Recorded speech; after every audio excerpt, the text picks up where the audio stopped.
మొదటి తిమోతికి రాసిన పత్రిక 5వ అధ్యాయం. వృద్ధిని గద్దెంపక తండ్రిగా భావించి అతని హెచ్చరించుము. అన్నదమ్ములని యవనులను, తల్లులని వృద్ధ స్త్రీలను, అక్క చెల్లెండ్రని పూర్ణ పవిత్రతతో యవన స్త్రీలను హెచ్చరించుము.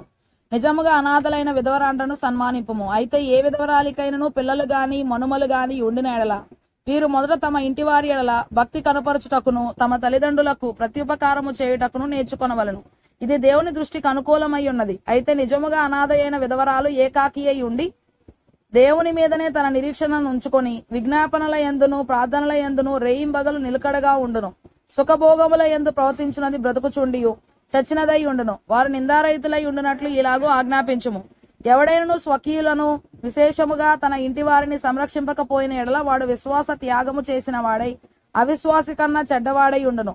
60 ఏండ్ల కంటే తక్కువ వయసు లేక ఒక్క పురుషునికే భార్య అయి సత్క్రియలను పేరు పొందిన విధవరాలు పిల్లలను పెంచి పరదేశులకు ఆతిథ్యం ఇచ్చి పరిశుద్ధుల పాదములు కడిగి శ్రమపడు వారికి సహాయము చేసి ప్రతి సత్కార్యము చేయబూనుకొనినదైతే ఆమెను విధవరాండ్ర లెక్కలో చేర్చవచ్చును. యవనస్తులైన విధవరాండ్రను లెక్కలో చేర్చవద్దు. వారు క్రీస్తునకు విరోధముగా నిరంకుశులైనప్పుడు తమ మొదటి విశ్వాసమును వదులుకొనిరను తీర్పు పొందిన వారై పెండ్లాడగోరుదురు. మరియు వారు ఇంటింట తిరుగులాడుచు బద్ధకురాండ్రగుటకు మాత్రమే గాక ఆడరాని మాటలాడుచు వదరుబోతులను పరుల జోలికి పోవు వారు నగుటకును నేర్చుకొందురు.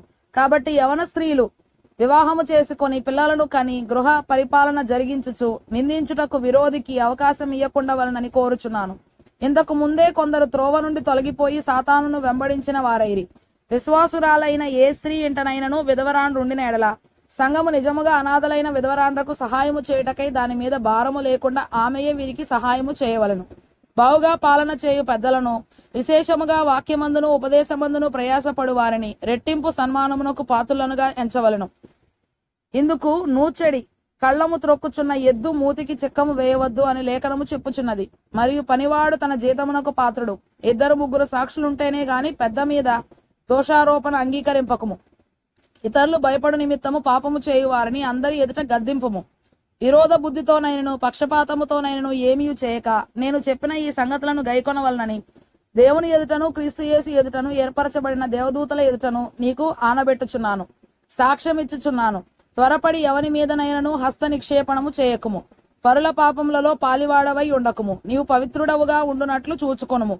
ఇక మీదట నీళ్లే త్రాగక నీ కడుపు జబ్బు నిమిత్తమును తరచుగా వచ్చు బలహీనతల కోసరమును ద్రాక్షారసము కొంచెముగా పుచ్చుకొనుము.